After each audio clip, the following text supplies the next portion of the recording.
और उसके बाद हम दूसरों दूसरों को मदद भी करना चाहिए भक्ति में आने के लाने के लिए। और अपना ही भक्ति जो है उसको दृढ़ करना चाहिए और उसमें आगे बढ़ना चाहिए। तो एक्चुअली देखा जाए तो जब हम शास्त्र पढ़ते हैं, सबसे पहला आ, फायदा किसको होता है? खुद को होता है। दूसरों का बात दूसरों के बारे में हम बात में बोल सकते हैं, लेकिन सबसे पहला जो आ, फायदा होता है वो हमको होता है, क्योंकि अपनी श्रद्धा जो है वो बढ़ता है। क्योंकि जब तक हम अपनी श्रद्धा नहीं बढ़ाते हैं तो भक्ति में आगे नहीं बढ़ सकते। भक्ति का द्वार है दृढ़ श्रद्धा। दृढ़ श्रद्धा जब होगी हमें, फिर हम भक्ति को बहुत दृढ़ता से हम लेते हैं और आगे बढ़ते हैं। ठीक है। नहीं तो हमारी श्रद्धा जो है कोमल रहता है। कोमल श्रद्धा कभी भी उसका पतन हो सकता है। दूसरों के बातों में, दूसरों के दूसरे अलग अलग तत्व से हम प्रभावित होता है। लेकिन जब हम अपनी श्रद्धा दृढ़ होता है, फिर हम भक्ति को एकाग्र रूप से ले सकते हैं। बहुत बहुत धन्यवाद सर। तो श्री प्रभुपाद जी बहुत बहुत पहले ही बताते रहते थे कि मेरे पुस्तक जो है, मेरे ग्रंथ जो है वो किसके लिए है? प्रभुपाद जी इतने सारे ग्रंथ लिखे, वो किसके लिए है? क्यों लिखे प्रभुपाद जी? कोई बता सकते हैं? प्रभुपाद एक फेमस राइटर बनना चाहते थे, या अपना नाम क्या क्या बोलते, फेमस पर्सन्स, उसका उसमें उसका लिस्ट में अपना नाम को जोड़ना चाहते थे, इसलिए प्रभुपाद जी पुस्तक लिखते थे। कि सबको सॉरी, मैं ज्ञान जस्ट एक चीज बोलना चाहता हूँ। मैं जब कक्षा या क्लास होती है तो मैं सिर्फ एक तरह से नहीं होता, दोनों तरफ से मैं आपको भी इन्वॉल्व करना चाहता हूँ। आप भी इंटरेक्ट करेंगे तो अच्छी तरह से हम आगे बढ़ सकते हैं, नहीं तो मोनोटोनस हो प्रभु जाएगा। जी, समाज का कल्याण हो सके प्रभु जी, इसलिए उन्होंने ये मार्ग दिखाया है मुझे। कौन बोल रहे हैं? अनिल फूल बोल रहे हैं। जी जी जी ठीक। समाज का कल्याण हो जाए। ओके। जी। से बद्ध जीवों का कल्याण होना। ओके, और कोई? और हरे एक कृष्ण। जवाब, यस मतलब। पुस्तक के माध्यम से वो प्रचार करना चाहते थे, लोगों तक पहुंचना चाहते थे, ज्ञान फैलाना। हाँ, एक्चुअली प्रभुपाद पुस्तक जी इसलिए लिखते थे क्योंकि उनको उनके गुरु महाराज से आदेश मिला, है कि नहीं? बिल्कुल। है ना, उनके गुरु महाराज ने उनको आदेश दिया। आप सब जानते हैं उनके गुरु महाराज कौन थे? कौन है? भक्ति सिद्धांत शब्द भक्ति हाँ, सिद्धांत सरस्वती भक्ति ठाकुर सिद्धांत महाराज। ठाकुर परमयुक्त प्रभुपाद। ठाकुर। तो उन्होंने पहली बार प्रभुपाद जी को जब मिले थे, कब मिले थे प्रभुपाद जी को भक्ति सिद्धांत ठाकुर? 1922 में। यस 1922 में 1922 में। कहाँ मिले थे ब्रजनाथ प्रभु? कलकत्ता कोलकाता में कलकत्ता में। कहाँ? मंदिर में मिले थे। मंदिर कहाँ पे? मित्र के घर उनके पे फ्रेंड्स लेके गए थे उनको मिलाने के लिए। उल्टा डंगा। मित्र के घर उल्टा डंगा जंक्शन में। हम उल्टा सबको याद रहना चाहिए सर। उल्टा डांगा जंक्शन। हम गौड़ी वैष्णव है, प्रॉपर के प्रोपाद अनूप बोलते उल्टा हैं, तो डांगा। सब चीजें प्रॉपर से जो भी कनेक्टेड है हमको याद रहना चाहिए, क्योंकि वहां से महाराज लोग बोलते हैं कि उल्टा वहां पे डांगा इस जंक्शन। इस्कॉन का अंकुरार्पण हुआ है। क्योंकि पहली बार जब मिले थे प्रभुपाद जी अपने श्रील प्रभुपाद भक्तिसिद्धांत ठाकुर से, वहां पे उन्होंने उनको ये आदेश दिए। क्या दिए? कि आप पढ़े लिखे युवक हो, अंग्रेजी बोलते हो, तो आप अंग्रेजी में इस कृष्ण भावनाओं का प्रचार कीजिए, और जब भी आपके पास धन होगा तब आप पुस्तकों का मुद्रण कीजिए और उसका वितरण कीजिए। इसलिए प्रभुपाद जी ने पुस्तक लिखी। तो ये शिष्य हमेशा गुरु का आदेशों को अपने क्या बोलते हैं, अपने हृदय में हमेशा रखते हैं। और प्रभुपाद जी को आदेश मिला था ना 1922 में, लेकिन इसका जो एग्जीक्यूशन जो बोलते हैं वो कब से हुआ? 1944, जब बैक टू गॉड है। उसके पहले भी कुछ पत्र वगैरह रूपा जी मुद्रण करते थे, लेकिन 1944 में भगवत दर्शन या बैक टू गॉड है उसका मुद्रण आरंभ किया था। ठीक है। तो उस तरह से प्रभुपाद जी पुस्तक मुद्रण या पुस्तक का जो लिखना है आरंभ किए थे। लेकिन प्रभुपाद जी जब अमेरिका में थे तो उसका वितरण के ऊपर बहुत जोर देते थे। अपने सारे शिष्यों को उत्साहित करते थे कि आप ये पुस्तकों का वितरण कीजिए।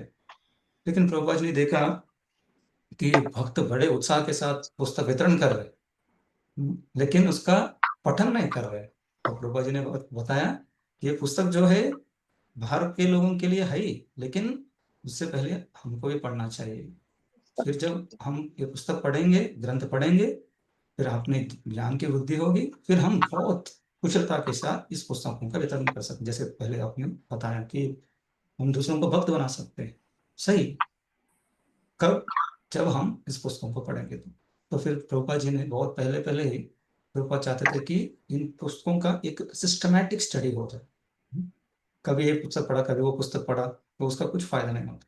प्रभुपाद चाहते थे कि एक व्यवस्थित रूप से ये पुस्तकों का पठन होता है। इसलिए प्रभुपाद जी बताए कि ये 4 पुस्तक जो है वो बहुत इंपॉर्टेंट है। 4 पुस्तक क्या है? अपने भक्ति शास्त्र में, अभी भक्ति शास्त्र में जुड़े हैं 4 पुस्तक क्या है वो? भक्ति रसायन सिंधु। ये अच्छा रहे कि हाथ उठाए पहले, अपना हाथ मतलब इलेक्ट्रॉनिक हाथ, अपना हाथ मत मैं देख नहीं पाऊंगा ना, इलेक्ट्रॉनिक हाथ उठाइए। सबको आते हैं ना हाथ उठाना कैसे, उसमें रिएक्ट, उसमें उससे आप हाथ उठा सकते हैं, फिर आप आंसर कर सकते हैं। और अगर आपने एक बार आंसर किए तो दूसरों को भी चांस दीजिए, नहीं तो मैं आपके पास आऊंगा। तो आप किसने हाथ उठाया? 3 पार्टिसिपेंट्स। ईशोपनिषद।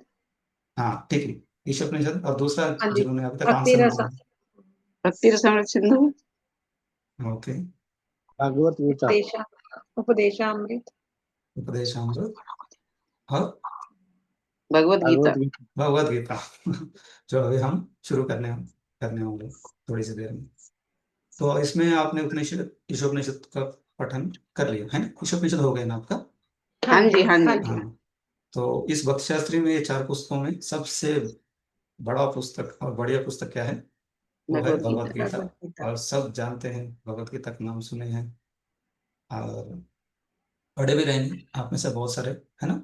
आप सबने पढ़े, भगवद गीता पढ़े, पढ़ा। है ना? तो बहुत अच्छा है। तो प्रभुपाद जी की जो इच्छा अभिलाषा थी उसके हिसाब से बहुत सारे इंस्टीट्यूट्स का आरंभ भी हुआ। जैसे कि प्रारंभ हुए VIH institute of higher education, बाद में Mayapur Nagpur institute of higher education.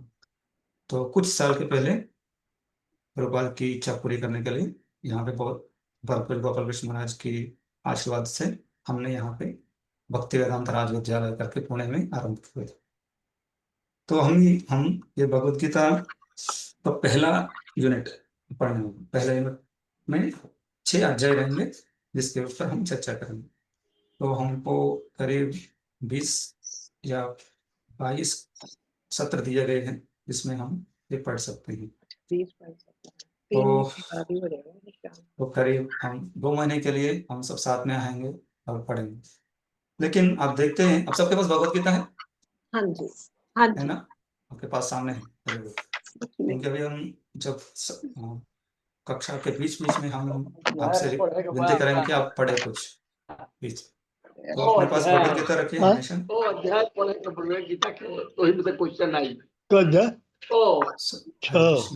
खुद को म्यूट कीजिए, सारे म्यूट कीजिए प्लीज। पार्टिसिपेंट से रिक्वेस्ट है कि म्यूट कीजिए, जब मैं आपसे पूछूंगा तब हम म्यूट करके। ठीक, तो इस भगवद गीता का आप वॉल्यूम देखेंगे, इसमें करीबन 600 के आसपास पेज हैं।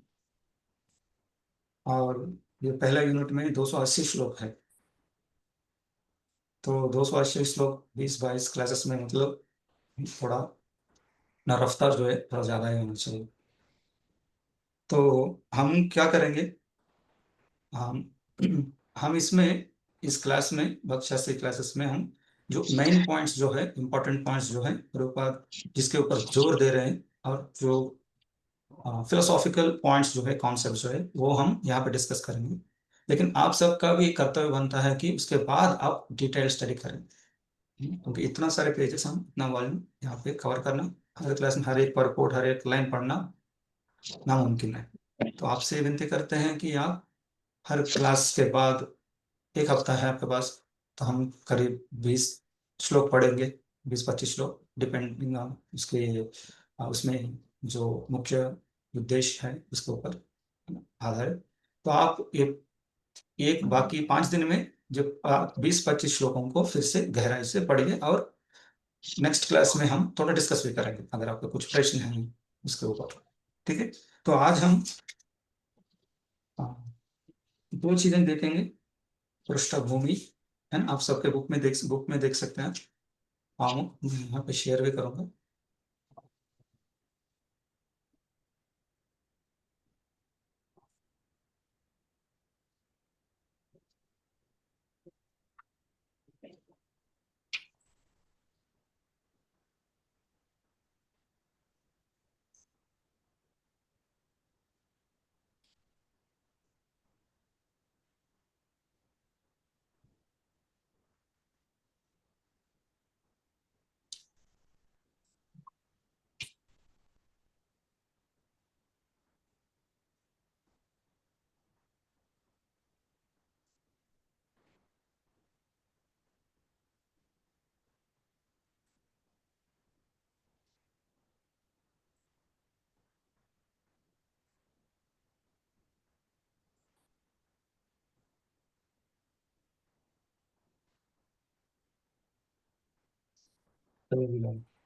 सिस्टम में कुछ तो डिफिकल्टी है उसमें, वो दिखा नहीं पा रहा।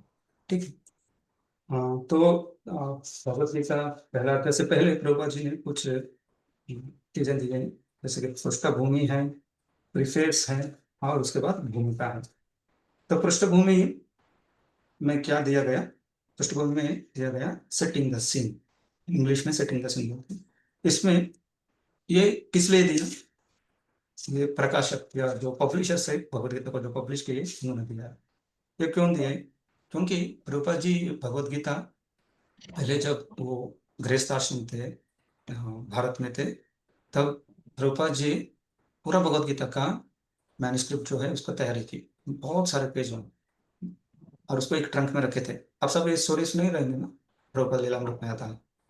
तो प्रभुपाद जी उसमें लिख के रखते थे, और एक बार ऐसा हुआ कि प्रभुपाद जी बाहर गए थे कहीं, और आए थे, फिर वो अपने ट्रंक को खोल के कुछ ढूंढ रहे थे, ये भगवत गीता का मैन्युस्क्रिप्ट जो लिखे उन्होंने, तो उसमें वो नहीं थे।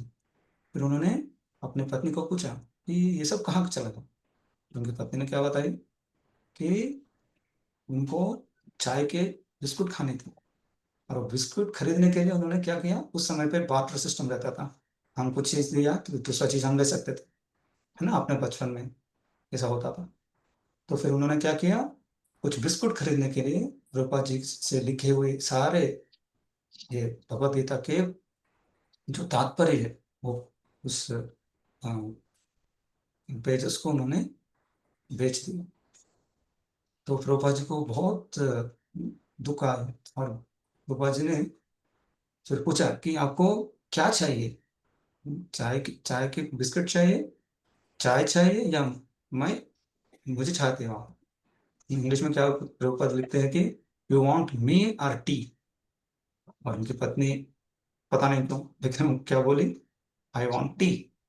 प्रभुपाद जी ने तभी निश्चय किया कि अभी मेरा ये गृहस्थ जीवन जो है अंत हो गया है, अभी मुझे वानप्रस्थ जीवन में प्रवेश करना है। तो उसी दिन रात को प्रभुपाद जी किसी को बिना बताए एक ट्रंक में कुछ कपड़े रखकर और भगवत भागवतम लेकर वहां से निकल पड़े।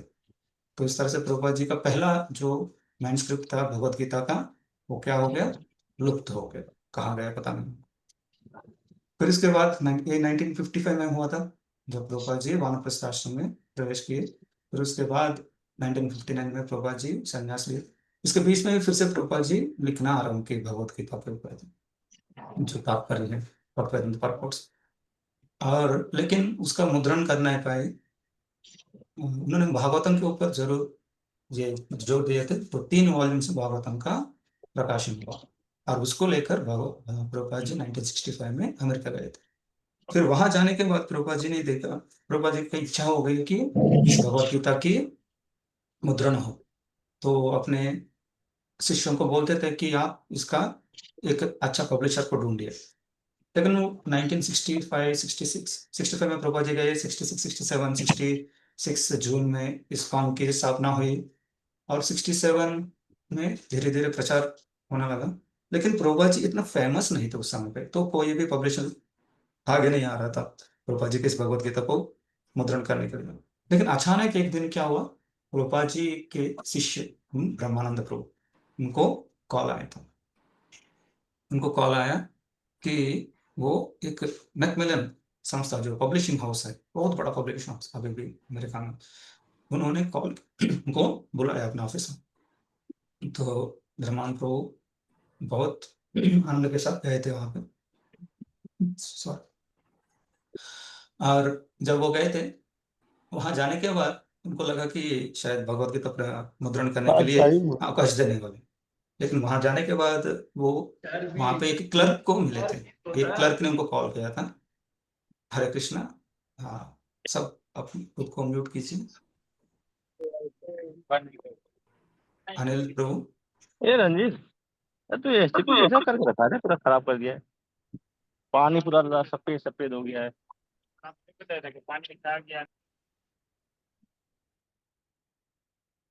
सो वहां पे वो जाते हैं, फिर उनको मिलते हैं।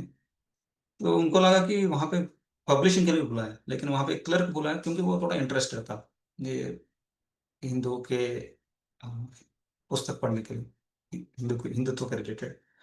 तो उनसे बात कर रहे थे, तभी उस संस्था के एक मैनेजर आए थे। वो मैनेजर इनको देखकर ब्रह्मानंद प्रभु, जो एक वैष्णव के वस्त्रों में धारण किए हुए थे, उनको पूछा कि क्या आप किसी स्वामी को जानते हो? तो ब्रह्मानंद प्रभु ने तुरंत बताया, हाँ, मैं एक स्वामी के शिष्य हूँ, येसी स्वामी उनका नाम है, ऐसा उन्होंने बताया।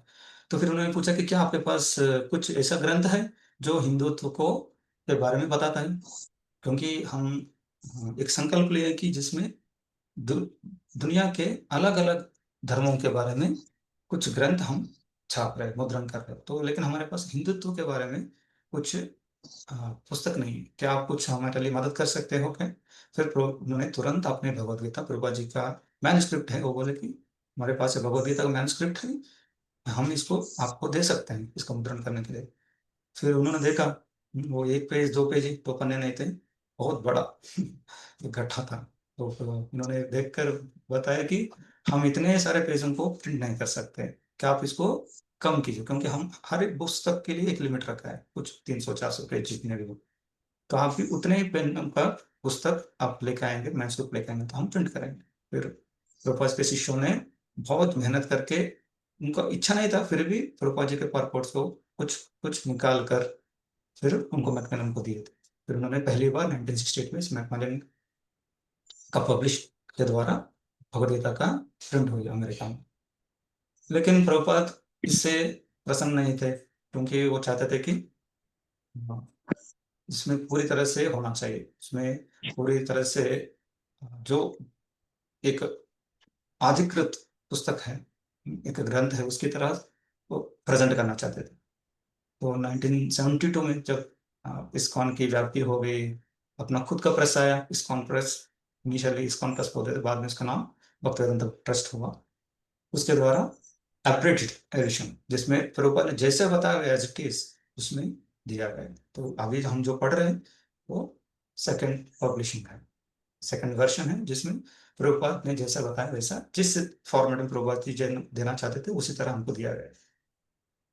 तो इसमें ये सेटिंग द सीन में आते हैं, तो पहले पृष्ठभूमि में, तो बेसिकली प्रभुपाद जी उनके पब्लिशर्स वहां पे इसलिए दिए कि क्योंकि ये भगवत गीता जब पहली बार इसका मुद्रण हुआ, वो किसके लिए हुआ था? अमेरिका में हुआ था, वहां पे अमेरिकन ऑडियंस के लिए। तो उनको ना कुरुक्षेत्र के बारे में पता है, ना कृष्ण के बारे में पता है, ना अर्जुन के बारे में पता है, ना महाभारत, किसी के बारे में कुछ पता नहीं था। इसलिए उन्होंने ये एक पृष्ठभूमि करके दिया गया, जिसके द्वारा उनको एक लिंक स्थापित कर रहे थे इस पुस्तक के बारे में। तो ये तो आप सब जानते भी हैं, पृष्ठभूमि में क्या दिया है, स्टिंग स्ट्रिंग, कि किस तरह से ये ये भगवत गीता की बोली गई भगवान से, दुर्योधन धृतराष्ट्र, पांडु और उनके पुत्र के बारे में, और किस तरह से दुर्योधन हमेशा इस राज्य को राजा कर लेना चाहता था। हालांकि पांडु राजा था और उनके पुत्र राजा बनने के लायक थे, और सबसे धार्मिक युधिष्ठिर महाराज थे जो एक्चुअली राजा बनने के लायक थे। वॉइस क्लियर नहीं आ रहा है। हरे कृष्ण, ये प्रॉब्लम सबको है क्या? सबको मेरी आवाज ठीक से सुनाई नहीं दे रहा? प्रभु जी अच्छा आवाज आपके आपके क्लियर है जी आवाज। प्रभु जी, आवाज नहीं आ रही, ठीक से कट जा रहा है बीच बीच में। अच्छा, किसी को ठीक से नहीं आ रहा है, किसी को आ रहा है। तो प्रभु जी आपकी आवाज सुंदर है। हरे कृष्ण। तो किसी का अपना नेटवर्क पे चेक कीजिए, अगर ठीक से नहीं आ रहा था। अगर आपका वीडियो बंद करेंगे तो शायद ठीक से आ सकता है। जिनको प्रॉब्लम है थोड़ा उनका स्क्रीन बंद, कैमरा ऑफ कर सकता है। ठीक है, तो फिर इस पृष्ठभूमि में यही बताया कि किस तरह से ये दोनों पांडव और कौरव साथ में आए, सॉरी साथ में नहीं आए, युद्ध के लिए आए। फिर कृष्ण कौरव कृष्ण पांडवों के पक्ष में आए और उनके रथ सारथी बने, अर्जुन के रथ सारथी बने। और जब युद्ध शुरू होने वाली थी तब अर्जुन और कृष्ण के बीच में जो संवाद हुआ उसको भगवत गीता बोलते हैं। भगवतः गीता, भगवत गीता जो भगवान कृष्ण के द्वारा बोली गई है, एक गीता के रूप में सुंदर। भगवान जो भी करते हैं वो बहुत सुंदर रहता है। तो भगवान बोलते ही भी तो मधुरम, भगवान का हर चीज क्या है? मधुरम, अधरम मधुरम, वचनम मधुरम, वचनम मधुरम। तो भगवान की ये सुंदर वचन एक गीता के रूप में आविष्कृत हुई। और ऐसा नहीं कि भगवान भगवत गीता सिर्फ अर्जुन को पहली बार बता, नहीं, ये विवस्वान उस समय से, उस समय पर उनको बता, हम पढ़ेंगे चौथे अध्याय में। तो ये भगवत गीता पहले से है, इसने कभी कुछ नया उन्होंने बना। उसके बाद प्रभुपाद जी प्रीफेस, प्रीफेस क्या होता है या हिंदी में आमुख करके दिया है, जिसमें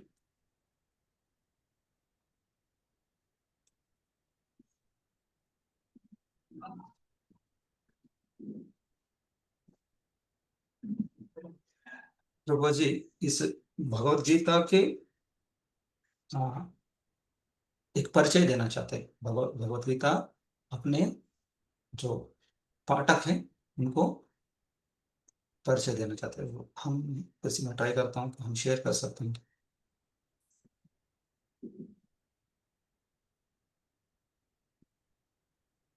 क्या सबको दिख रही है मेरी स्क्रीन? हरे कृष्ण। जी प्रभु जी, दिख रही है प्रभु जी। दिख रही है प्रभु जी। तो आज हम आमुख पढ़ेंगे और वहाँ क्या मैं और 10 मिनट ले सकता हूँ आपका, क्योंकि हम बहुत लेट आरंभ किए। जी प्रभु अभी जी। 4:30 बज रहे, 4:40 तक चलेगा? जी प्रभु जी। सब सहमत है इससे? जी प्रभु। ओके, 10 मिनट हम सिर्फ प्रीफेस पढ़ेंगे, आमुख पढ़ेंगे। हाँ, तो सर्वप्रथम पहले आप सब अपना पुस्तक में खोल सकते, क्योंकि इसमें बहुत सारे प्रिंटिंग मिस्टेक्स हैं। तो मैं आपसे रिक्वेस्ट करता हूँ कि अपना भगवद गीता खोल के देखिए। मैं कभी आपको रिक्वेस्ट करूंगा तब पढ़ सकते हैं इसमें से डायरेक्ट। तो पहले पैराग्राफ में प्रभुपाद जी बताते हैं कि इस पुस्तक, मतलब ये मैकमिलन एडिशन है, दूसरा एडिशन है, जिसमें तो छोटा कर दिया गया था, जिससे विकास कर छूट गई थी। हरे कृष्ण। सो किस तरह से प्रभुपाद जी ने अपने भगवत गीता दी? बहुत सारे ग्रंथ रहते हैं, आपने देखे रहेंगे भगवत गीता प्रेस के या अनेक अनेक संस्थाओं के भगवत गीता। उसमें मोस्टली श्लोक रहेगा, देवनागरी श्लोक रहेगा, देवनागरी में लिपि में, और उसके बाद उसका अनुवाद रहेगा। लेकिन प्रभुपाद जी का शैली किस तरह से है, कोई एक बताएंगे? पहले हाथ उठाइए। पहले उनका अंग्रेजी। कोई बता सकते हैं प्रभुपाद जी की शैली क्या है? वो पहले भगवत गीता का। श्लोक, फिर उनका नहीं, हाँ हिंदी में, हाँ हिंदी में अर्थ, हम्म, फिर अनुवाद और फिर तात्पर्य हाँ बताएं। यही वाला है माता जी, यही बोलो। वो यस। आपके आवाज जाता है। जा रही तो है। प्रभुपाद जी कैसे दिए हैं? पहले पहले श्लोक, प्रभुपाद जी देवनागरी श्लोक, श्लोक दिए हैं, उसके बाद फिर शब्दार्थ अर्थ दिए हैं, दिए, हाँ शब्दार्थ। शब्दार्थ, फिर फिर अनुवाद अनुवाद। और फिर तात्पर्य। धन्यवाद। तो इस तरह से प्रभुपाद जी एक बहुत अधिकृत रूप से अपना प्रामाणिक रूप से भगवत गीता को मुद्रण करके लिया, सो दैट हमको किसी प्रकार का संशय ना आए। हर एक शब्द का शब्दार्थ दिया है और उसको किस तरह से अनुवाद करना चाहिए और उसे क्या समझना चाहिए, इस तरह से प्रभुपाद जी थी। और यहाँ पे प्रभुपाद जी बताते हैं कि पहले जब प्रिंट किए थे उसमें बहुत सारे चीजें निकाल दी गई, लेकिन उसके बाद वापस इसमें इस एडिशन में सब कुछ जोड़ा हुआ है। ठीक। दूसरे पैराग्राफ में प्रभुपाद जी यह बताना चाहता है कि कितने प्रामाणिक रूप से इस भगवत गीता को दिया गया। हमारा कृष्ण भावना आंदोलन मौलिक ऐतिहासिक दृष्टि से प्रामाणिक, सहज तथा दिव्य है, क्योंकि यह भगवत गीता यथारूप पर आधारित है। तो अगर किसी भी संस्था हो इस दुनिया में, तो उस संस्था के लिए एक फिलॉसफी होना चाहिए, एक तत्व होना चाहिए। तो तत्व कहाँ से मिलता है? वो ग्रंथ से मिलता है, शास्त्रों से मिलता है। तो कभी कोई संस्था या कोई धर्म किसी शास्त्र के आधारित है तो फिर उसको प्रामाणिक मानते हैं। तो उसी तरह से अभी हम जो इस्कॉन से जुड़े हुए हैं, कृष्ण भावनामृत आंदोलन, ये किस तरह से प्रामाणिक है?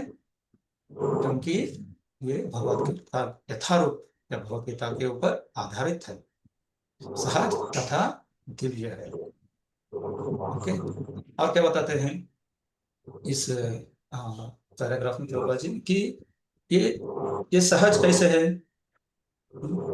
इस भगवत गीता सहज इसलिए है कि जैसे ही कोई इस भगवत गीता को पढ़ते हैं प्रामाणिकता से और समझते हैं, तो तुरंत वो भक्ति को लेते हैं। आप सब जानते हैं जीवेर स्वरूप है, क्या है जीव का स्वरूप? क्या है? नित्य कृष्ण दास। हाँ, कृष्ण नित्यदास। अपना स्वरूप क्या है? हमेशा शाश्वत रूप से कृष्ण के दास है। तो ऐसा कोई समझेगा कि तुरंत क्या करेगा? वो भक्ति को अपनाएगा, भक्ति करना शुरू आरंभ करेगा। इसलिए जो भगवत गीता, प्रभुपाद जी की भगवत गीता जो पढ़ते हैं, उसमें से जो भी प्रामाणिक रूप से पढ़ते हैं या प्रामाणिक व्यक्ति से सुनते हैं आप प्रभुपाद जी का भगवत गीता, वो सारे भक्त बन रहे हैं, है ना? वही इस पुस्तक का प्रामाणिकता है, वो सफलता है ना? अब जब भी हम कुछ पुस्तक खरीदते हैं, लाइक 30 दिन में अंग्रेजी सीखे, तो जब आप पुस्तक पढ़ने के बाद हम अंग्रेजी में बोलना सीखेंगे, उसका वो सफलता है। उसी तरह से भगवत गीता पढ़ने के बाद भक्त बनेंगे, तो उस भगवत गीता का सफलता है। ये नहीं कि एक विद्वान बनना, भक्त बनना भगवत गीता पढ़ने के बाद। तो प्रभा जी यहाँ पे बता रहे हैं कि किस तरह से सारे लोग इस भगवत गीता को स्वीकार कर रहे हैं और अपने आंदोलन से जुड़ रहे हैं। और प्रभुपाद जी का नम्रता भी इसमें आप देख सकते हैं, जो मैंने हाईलाइट किया है यहाँ पे। यदि इसका किंच मात्र श्रेय है तो वह मुझे नहीं, अपितु मेरे गुरु कौन है? कृष्ण कृपामूर्ति ओम विष्णुपाद परमहंस परिव्राजकाचार्य अष्टोत्तर शत श्री श्रीमद भक्ति सिद्धांत सरस्वती गोस्वामी महाराज प्रभुपाद का कारण एक कारण है। तो ये प्रभुपाद जी का नम्रता, ये एक शिष्य का भाव होना चाहिए कि कभी भी श्रेय को। हरे कृष्ण प्रभु जी, सॉरी प्रभु जी, किसी की नॉइज आ रही है ना Yeah, विंड that's what की, I'm तो बहुत saying. Yes, डिस्टरबेंस हो रहा है इसमें। yes. So, uh, now I think he or she muted. So ये एक शिष्य का ये भाव रहता है एक्चुअली, जो प्रामाणिक शिष्य है वो कभी भी आप श्रेय को अपनाता नहीं है। वो श्रेय हमें हमेशा अपने गुरु या परंपरा को दे देते हैं। आप देखते हैं परम पूज्य गोपाल कृष्ण महाराज, परम पूज्य भक्ति चरण महाराज या जयप्रकाश महाराज, जो भी जितने भी प्रभुपाद के शिष्य है, आप देखते हैं वो हमेशा अपना, उन्होंने बहुत कुछ किया इन लोगों ने, लेकिन कभी भी श्रेय उसका श्रेय कभी खुद के लिए नहीं लेते, लेकिन हमेशा उसको प्रभुपाद जी की और सही है, क्योंकि गुरु की कृपा नहीं है तो हम कुछ भी नहीं कर सकते, है ना? मंगलाती में हम गाते हैं, हम सब गुरु अष्टक गाते हैं, तो उसमें कौन सा श्लोक है जो बताता है हमको कि गुरु की कृपा से हम भगवान को प्रसन्न कर सकते हैं करके?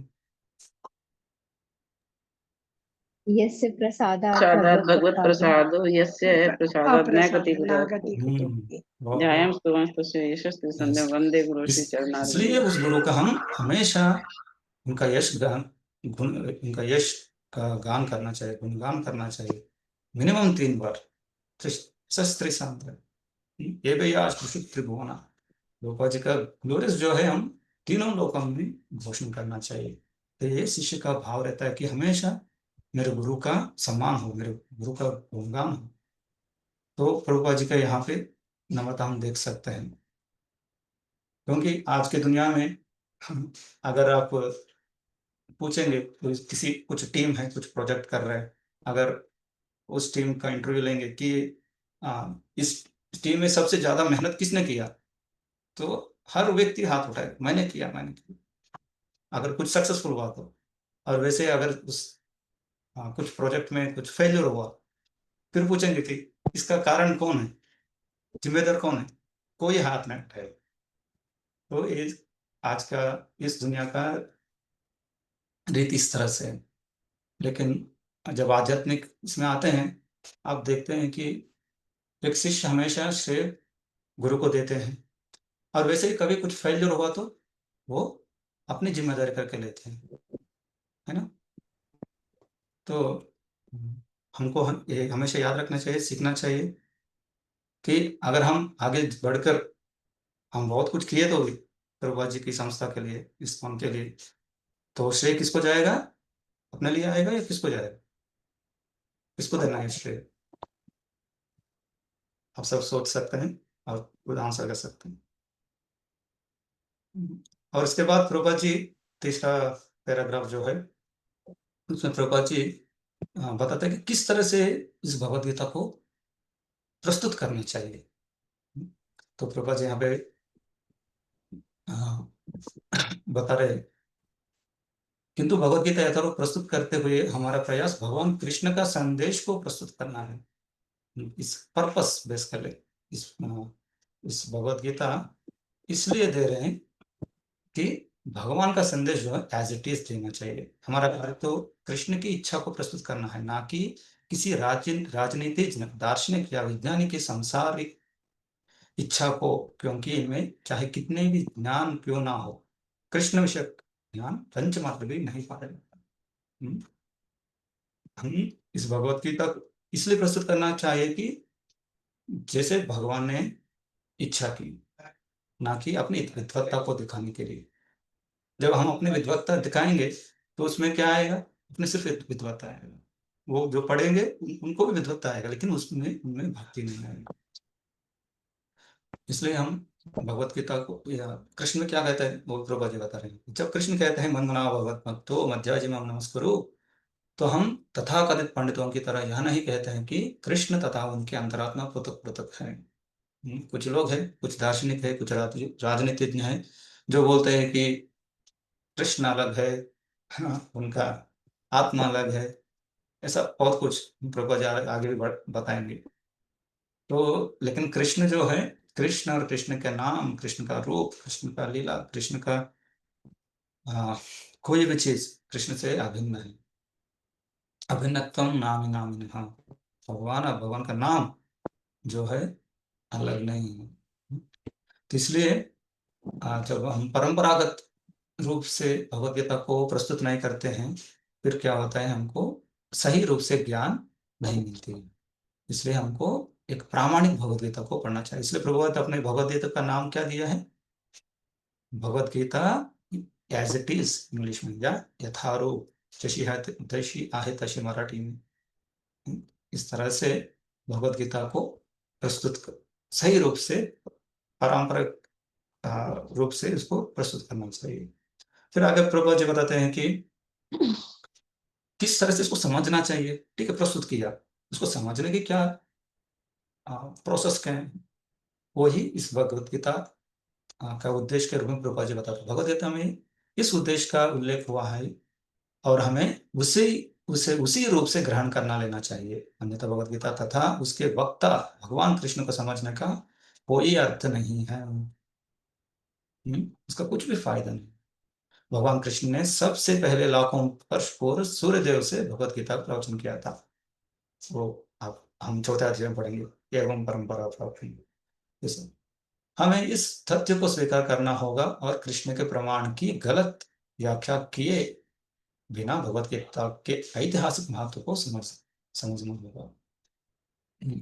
तो जब हम शास्त्र पढ़ते हैं तो हमको पहले शास्त्र के ऊपर भी हमको श्रद्धा होना चाहिए, क्योंकि शास्त्र के ऊपर श्रद्धा ही नहीं है फिर शास्त्र में जो बताया गया उसके ऊपर श्रद्धा कैसे हो गई, है ना। तो शास्त्र बता रहे हैं कि भगवान कृष्ण है, लेकिन शास्त्र के ऊपर हम श्रद्धा नहीं, तो हम कैसे एक्सेप्ट स्वीकार करेंगे कि भगवान कृष्ण है। इसलिए हमको शास्त्र के ऊपर श्रद्धा रखना चाहिए। तो कोई बता सकते हैं शास्त्रों के ऊपर क्यों श्रद्धा रखनी चाहिए? हरे कृष्ण प्रभु जी, दंडवत हाँ, प्रणाम। प्रभु जी कैसे बताते हैं ना, शास्त्र हमारी माता है, तो जिस तरह माता मतलब जैसे माता बताती है ना पिता के बारे में, उनको वही मतलब मोस्ट एलिजिबल व्यक्ति है बताने के लिए कि कौन हमारे पिता है, उसी तरह शास्त्र में हमारे पिता भगवान के बारे में बताते हैं, तो वो इसलिए तो भगवत वाणी है, वेद हमारी भगवत वाणी है। एक के बाद ओके, यस, सही बता रही थी। सो वेदांत सूत्र में एक सूत्र है, वो है शास्त्र हरे कृष्ण। कौन बोल रहे? बोलिए माता जी। हाँ हाँ प्रभु जी, शब्द प्रमाण शास्त्र हमारा शब्द प्रमाण है।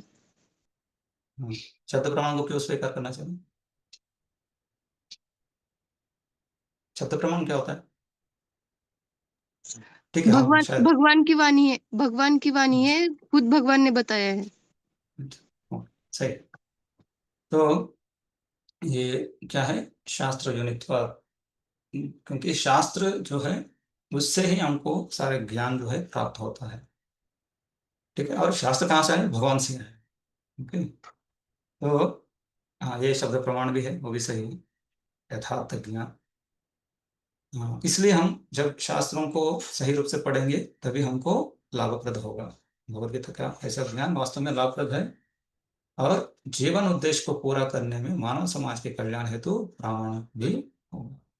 ऐसा कोई किसको नहीं सोचना चाहिए कि ये भगवद गीता क्यों पढ़ना है, क्योंकि हमको भक्ति शास्त्री डिग्री मिलेगा या सर्टिफिकेट मिलेगा या हमको ब्राह्मण दीक्षा मिलेगी, वो सब एक्चुअली बाय प्रोडक्ट्स या साइड प्रोडक्ट्स हैं।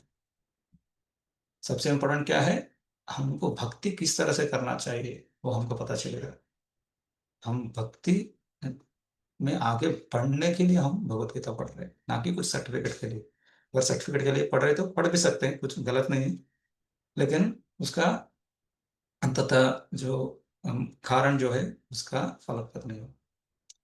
ओके, आगे क्या बताते हैं और उसका उद्देश्य और आगे भी बड़ा प्रभु जी बताते हैं। मानव समाज में कृष्ण भावना का आंदोलन अनिवार्य है क्योंकि यह जीवन की चरम सिद्धि प्रदान करने वाला है। ऐसा क्यों है, इसकी पूरी व्याख्या भगवत गीता में है। ऐसा क्यों है, चरम सिद्धि क्या है और क्यों? हाँ, दुर्भाग्यवश संसारी झगड़ालू व्यक्तियों ने अपने आसुरी लालसाओं को अग्रसर करने तथा लोगों को जीवन के सिद्धांतों को ठीक से ना समझने देने में भगवत गीता से लाभ उठाया। हाँ, ऐसा बहुत सारे व्यक्ति हैं जो अपना अपना मत को भगवत गीता के द्वारा प्रस्तुत किए हैं। इसलिए प्रभुपाद जी बोलते थे, बहुत क्रोधित हो जाते थे अगर आपने तात्पर्य दिया जो आपको उचित लग रहा है, भगवान जो बोले वो नहीं दे, तो इसका आप उस ग्रंथ को भगवत गीता नहीं बोलना चाहिए, आपका नाम और गीता करके लिखना चाहिए, है ना। अगर मैं बोलता ऋषभ वाणी गीता, ऐसा होना चाहिए, ना कि भगवत गीता, क्योंकि तुम तो ना भगवान हो ना तुम भगवान ने जो बताया गया वो बता रहे हो। फिर प्रत्येक व्यक्ति को जानना चाहिए कि ईश्वर या कृष्ण कितने महान हैं और जो उनकी वास्तविक स्थितियां क्या है। प्रत्येक व्यक्ति को यह जान लेना चाहिए कि जीव नित्यदास है और जब तक वह कृष्ण की सेवा नहीं करेगा तब तक वह जन्म मृत्यु के चक्र में पड़ता ही रहेगा। यहाँ तक कि मायावादी चिंतक को भी इसी चक्र में पढ़ना हर किसी को, जो भगवान को एक्सेप्ट नहीं करेगा, उनकी सेवा नहीं करेगा, तो वो यही करेगा, भगवान की माया शक्ति के साथ रहना पड़ेगा। यह ज्ञान एक महान विज्ञान है और हर प्राणी को अपने हित के लिए इस ज्ञान को सुनना चाहिए, और स्पेशली हर जीव को सुनना चाहिए, हर प्राणी को सुनना चाहिए। लेकिन क्या हर प्राणी इसको समझ सकता है? क्या अगर इस क्लास में अगर हमने किसी कुत्ता को लेकर आए, उसको भी मॉनिटर पे इस जूम के सामने बिठा दिया, क्या वो समझ सकता है? नहीं। सिर्फ जो मानव जन्म या मानव योनि में है, वो ही इस ज्ञान को समझ सकता है। तो हम बहुत भाग्यशाली हैं, भाग्यशाली हैं। हमको ये अवकाश मिला है, अवसर मिला है भगवद गीता पढ़ने का, और वो भी प्रामाणिक Bhagavad Gita, Bhagavad Gita as it is, Bhagavad Gita Prabhupada ji के द्वारा जो परंपरा से मिल रहा है। तो उनसे विनती करता हूँ कि इस भगवद गीता को बहुत ध्यान से पढ़ने का प्रयास कीजिए। और आखिरी पैराग्राफ में प्रभुपा जी क्या बताते हैं, इसका जस्ट औचित्य क्या है, कैसे इस कलयुग में भगवद गीता यूज है। इस कलयुग में सामान्य जनता कृष्ण की बहिरंगा शक्ति द्वारा मोहित है, और उसे यह भ्रांति है कि भौतिक सुविधाओं की प्रगति से हर व्यक्ति सुखी बन सकेगा। आप में से कितने लोग मानते हैं कि भौतिक सुविधाओं से सुविधाओं की प्रगति से हमको सुख मिलेगा? कितने लोग सहमत हैं? हाथ उठा सकते हैं। इलेक्ट्रॉनिक हाथ, क्योंकि सारे वीडियो में देखने को और सब सहमत है कि भौतिक सुविधाओं से हमको बहुत सुख मिलेगा। मेरा प्रश्न समझ में आ रहा है? प्रभु जी, जब तक हम लोग इस लाइन में नहीं आए थे, तब तक तो हमें यही लग रहा था कि ये भौतिक सुख ही सब सुख है।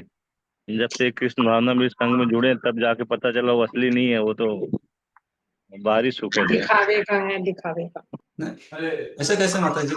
घर में एसी है, जब धूप के मौसम में भी पता नहीं आप हाँ। कहाँ से बात कर रहे हैं। मैं तो पुणे में हूँ, यहाँ पे तो जोरदार बारिश हो रही है पिछले 4-5 दिन से, बाहर नहीं जा सकती, तो ठंड भी लग रही है यहाँ पर। लेकिन जहाँ पे अभी भी एसी तो चला मई का गर्मी के मौसम चल रहे हैं, वहाँ पे एसी ऑन है कि नहीं? आपके घर में एसी या फैन चलता रहेगा, है कि नहीं? हाँ जी। फिर आपको सुविधा मिल रहा है कि नहीं? या अभी देखिए, एक मैं कहाँ पे हूँ, आप कहाँ पे हैं, इस कंप्यूटर छोटे से पेटी के द्वारा हम सब बात कर सकते हैं एक साथ। इतना सुविधा, आपको इतना दूर आने की जरूरत ही नहीं। आप कैसे बोल सकते हैं कि हम मतलब कोई ऐसा कैसे बोल सकता है कि सुख नहीं हो सकता है? जरूर सुख मिल रहा है। जो सुख भौतिक संसाधनों से मिलता है, वो सुख आध्यात्मिक सुख के तुलना में कुछ भी नहीं है। अच्छा, तुलना में नहीं है, लेकिन सुख तो मिल रहा है ना, मैं तुलना तो नहीं पूछ रहा। वो क्षण मात्र का, क्षणिक है, क्षणिक है प्रभु जी। प्रभुपाद के ग्रंथों से हमें शिक्षा मिली है कि वो क्षणिक सुख है। सिर्फ शिक्षा मिला कि आपको कुछ साक्षात्कार भी हुआ? साक्षात्कार जब तक साक्षात्कार नहीं मिलेगा, वो शिक्षा साइड में रहेगा। नहीं, साक्षात्कार हुआ है, फिल्म में महसूस भी थोड़ा हुआ है। बताइए। हाँ, मैं जो आपका अनुभव है बताइए, फिर हम सबको भी लगेगा। हाँ, महाबाहु प्रोक्त अभी आपने वो। जी प्रभु जी, मैं सुख जो है भौतिक संसाधनों से जो सुख मिलता है वो शरीर को मिलता है केवल, लेकिन आत्मा को जो सुख मिलता है वो तो निग्लिजिबल भी नहीं है, वो तो मतलब मिलता ही नहीं है। आत्मा को कोई सुख नहीं मिलता भौतिक संसाधनों से, आत्मा का सुख केवल भक्ति में ही है। तो जो सुख हमें मिल भी रहा है वो शरीर को मिल रहा है। जी जी, जो सुख हमें मिल रहा है वो केवल हमारे शरीर को मिल रहा है, इसलिए हम उसको ही अपने आप को शरीर मान बैठे हैं, इसलिए हम उन संसाधनों को भी सुख मान बैठे हैं। लेकिन अगर हम उनका साक्षात्कार हो गया कि वो ये शरीर नहीं है, आत्मा है। नहीं प्रभु जी, ऐसा नहीं है, साक्षात्कार नहीं हुआ, पर जो भगवत गीता और सीनियर्स के लेक्चर सुन के जो पता चला है वो यही है, लेकिन अभी साक्षात्कार नहीं हुआ, उसकी इच्छा है। यस। तो अभी हमको सिर्फ थियोरेटिकल अंडरस्टैंडिंग है ना, थियोरेटिकल अंडरस्टैंडिंग हमने पढ़ा, बार बार पढ़ा प्रभुपा जी ने, इसलिए हर श्लोक में आप देखेंगे, हर पत्ता कहीं ना कहीं आ जाएगा कि तुम आत्मा हो, शरीर नहीं। क्योंकि अभी तक हम उसको अनुभव नहीं कर पा रहे हैं। अगर अनुभव करेंगे तो जैसे ही कृष्ण का नाम सुनेंगे तो अपने आंसू से, या जैसे ही गौरंगा बोलेंगे, गौरंगा बोलते हैं क्या होना चाहिए, क्या होना चाहिए, कोई बता सकते? हाँ, क्या हो रहा है? अभी आप बोले गौरंगा, मैं बोल रहा हूँ, मुझे तो कुछ नहीं हो रहा है मैं एज इट इज हूँ। नहीं, अभी नहीं। हाँ, आदि हर आप कुछ हो रहा है, गौरंग बोलने के बाद आप बोले एक बार गौरंग आर्य को। गौरंग बोलिते हबे पुलक शरीर। तो हुआ आपका शरीर पुलक हो रहा है। नहीं ना होगा, नहीं रहा। नयनों से क्या होना चाहिए? आंसू बहना चाहिए। क्या होता है आपने? नहीं, क्योंकि अभी तक हम उसका साक्षात्कार जो है, साक्षात्कार भी नहीं हुआ है या अनुभव भी नहीं हुआ है। तो जैसे कि मैं ये सब क्यों पूछ रहा हूँ, क्योंकि हमको विश्वास होना चाहिए कि हम इस भौतिक सुधारों से सच में सुखी नहीं बन सकते। जैसे सिंपल एग्जाम्पल मैं जैसे बता रहा था, सुबह यहाँ पे बारिश हो रही, मंदिर जी ने बताया कि मैं यहाँ पे पुजारी की सेवा करता हूँ। तो मैं बहुत कुछ विद्वान नहीं हूँ, मैं खूबी प्रभुपाद से सुना और पद्मनाचार्य सुना, वो भी बात आपको आपके साथ शेयर करने का प्रयास करता हूँ। तो सुबह एक वक्त आना था उनको यहाँ मंदिर में सेवा करने के लिए, लेकिन वो आ नहीं पाए। कॉल किया था क्यों आ नहीं, क्योंकि यहाँ से 3-4 किलोमीटर। तो वो बोले थे प्रभु जी यहाँ पे इतना बारिश हो रही है, इसकी वजह से मैं सुबह निकला था, 1 घंटे पहले निकला था, लेकिन गाड़ी ट्रैफिक में फंस गई। तो है बहुत अच्छा गाड़ी है, गाड़ी में पेट्रोल है और उसमें हवा भी है, अंदर एयर कंडीशनर भी है, कंडीशन भी है, सब कुछ है, एकदम फर्स्ट क्लास है। लेकिन यहाँ पे आ नहीं पाए सेवा के लिए और ट्रैफिक में फंस गए। ट्रैफिक में 1-2 घंटा बिताना पड़ा उनको। तो हम समझ सकते हैं कि ये भौतिक सुख सुविधाएं जो है, सॉरी सुख नहीं, भौतिक सुविधाएं जो है वो अंततोगत्वा उनसे हमको दुखी मिलने वाला है।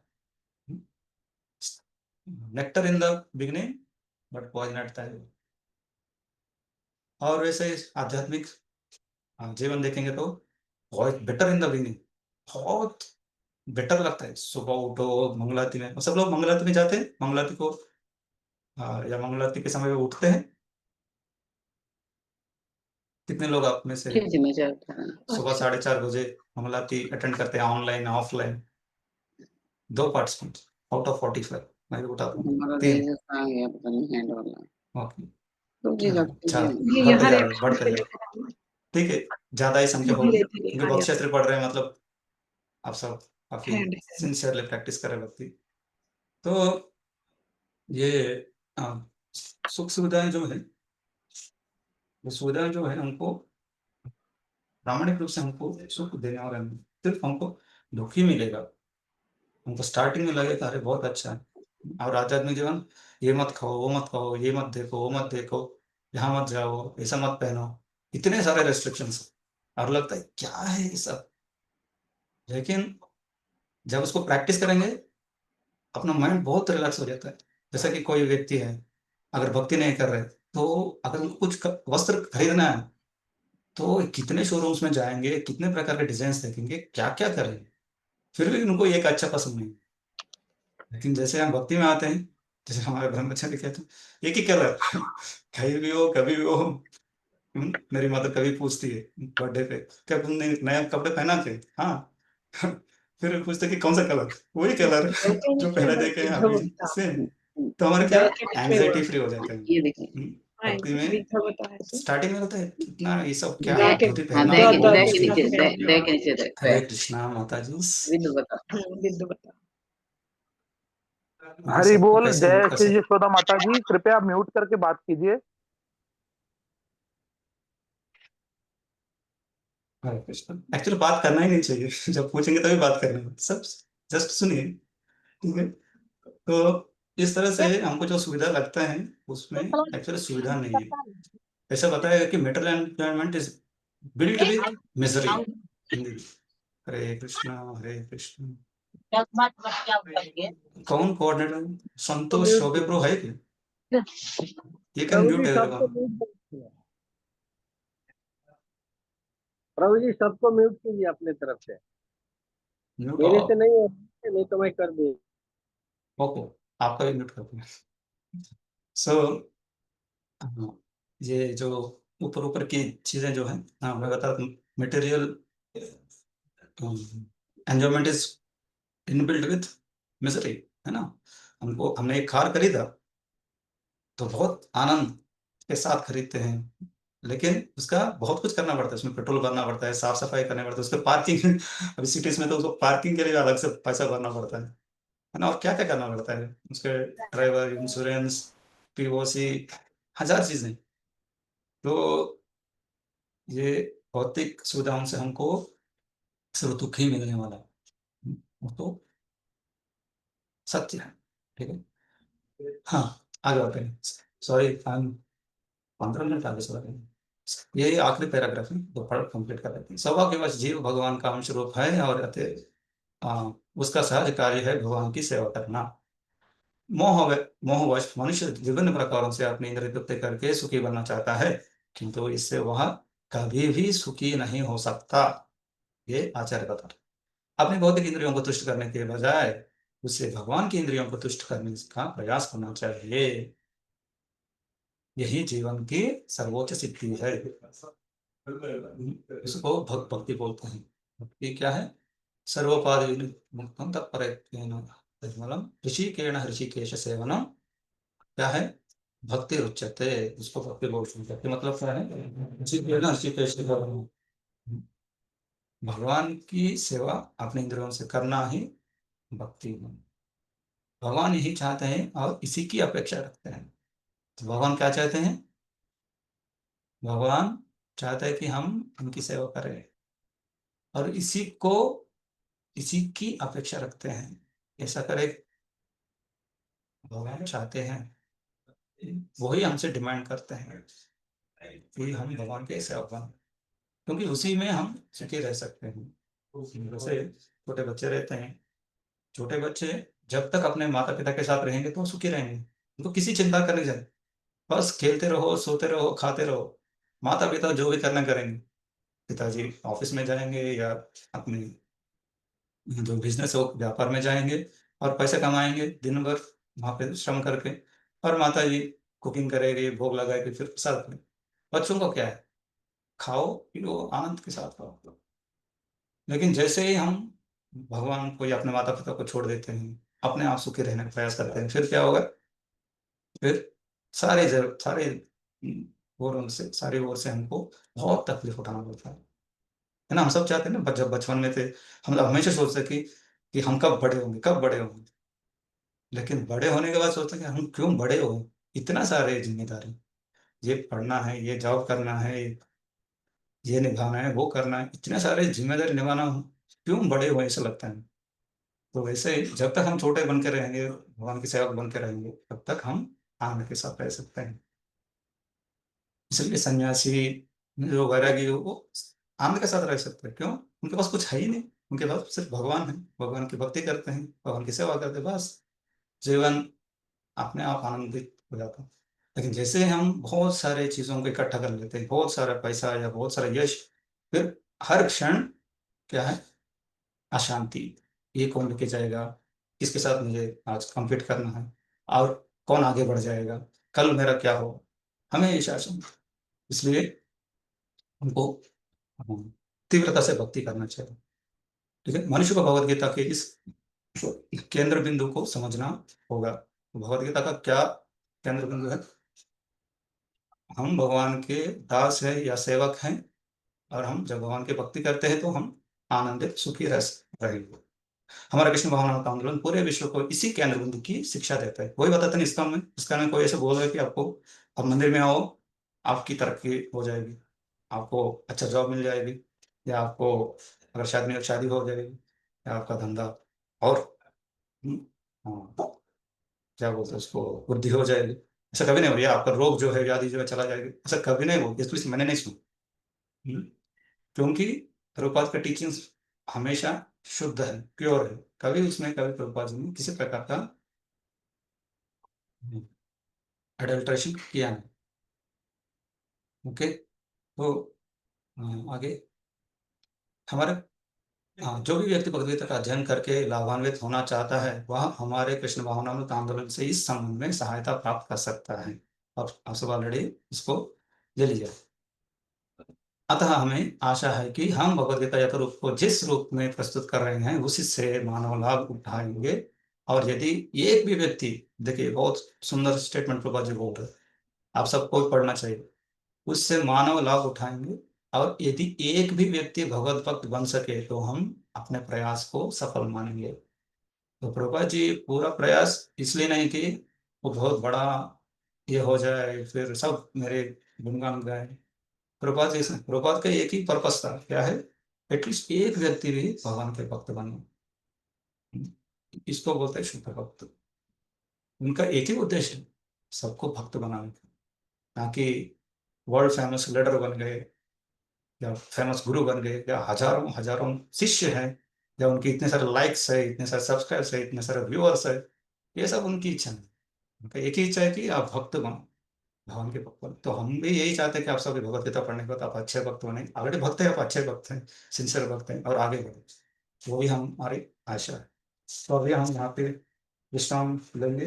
बड़ी 5 बज चुका है। आप सबसे मैं क्षमा मांगता हूँ, अभी कक्षा में थोड़ा सा ओवर टाइम हो गया क्योंकि हम थोड़ा लेट चालू किए, थोड़ा लेट एंड। तो आप सबसे विनती करता हूँ, कल दोपहर 2:30 बजे 2:30 हम सब फिर से मिलेंगे। और कल भूमिका जो प्रभुपाद जी बहुत सुंदर रूप से भगवद गीता का सार एक तरह से बोल सकते हैं, इसमें भगवद गीता में क्या क्या है वो सब इस भूमिका में दिया गया है। तो हम कल इस भूमिका को जितना हो सके उतना पढ़ने के प्रयास करेंगे। अगर आप सबका सहकार है, आप सब म्यूट करके रखेंगे, जब बोलेंगे तब अनम्यूट करेंगे, तो हम सही समय पे इस पूरा भूमिका को पढ़ सकते हैं। अगर आपके पास समय तो आज भी पढ़ सकते हैं, एक बार और बाद में हम कल इसके ऊपर चर्चा करेंगे। बहुत बहुत धन्यवाद सर आप सबका। हरे कृष्ण। और किसी को कुछ प्रश्न का कल हम डिस्कस करें, अभी आज हम हरे कृष्ण। हरे कृष्णा, बहुत दंडवत प्रणाम।